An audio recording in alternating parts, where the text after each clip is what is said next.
which team's draft jumps out at you to say, okay, I really like what they did. I like what they're clearly building or adding to. Which one is that, Dan? Yeah, I really like both New York teams. I really do. I thought the Giants and Jets both but the Giants won the draft, and it felt like in a day and a half changed the whole perception of where they are as an organization. Wow. Laughing stock because you trade away Saquon Barkley, and, he goes on to have this historic season. And then, in a short period of time, you get a guy that everyone that knows about rushers says, this guy's awesome. Okay, Abdul Carter. And then you take Jackson Dart late in the first round, and I think Jackson Dart's going to be a good player. You get Scattaboo, I believe, in the fourth round, who I think is going to be a really nice piece with their 1-2 punch and running backs. And it just looks like competency. It looks like hope. It looks like they have a plan moving forward, obviously, with the addition of Russell and Jameis. So it's kind of this whole offseason.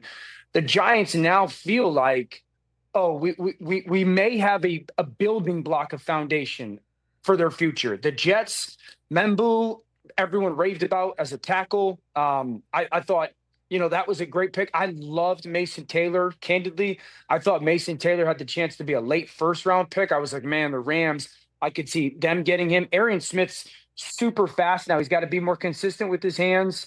Malachi Moore, Auburn, Alabama, multiple-time captain. So I like that the Jets laid a really good foundation for, some good pieces.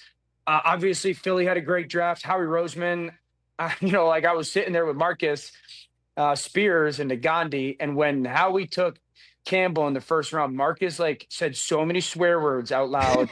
And I took a video with him, and I texted Howie Roseman, and I said, Spears can't stand you. And he said, we're just getting started, baby. So, I thought Philadelphia's draft was really good. I also like New England's, and I've been really critical of New England, but to get Will Campbell, and Rich, I don't know if you've heard much of his sound clips. Yeah. But good Lord, dude, I would want to play quarterback for that guy. I mean, I feel like Drake May has got to feel like the most secure person in the planet right now. When that guy's, the way he talks and the reverence he talks. Travion Henderson's a really good back. I like Kyle Williams. Got to catch the ball more consistently, but just the ability to have vertical speed, I think, is a really big part and needed part of their offense. So to get a tackle that, Will Campbell just reminds me of Andrew Whitworth in a way. Like, hey, man, I'm going to be really good. And that relationship that I have with that quarterback, it's like me and my wife. Like that's how great offensive linemen are. So I thought they had a really good draft. Green Bay, really good. Denver, really good. Dallas needed a receiver, but I thought they did some nice stuff. But I thought there were some teams that were impressive. Catch the Rich Eisen Show live weekdays from 12 to 3 p.m. Eastern on Roku Sports Channel in the U.S.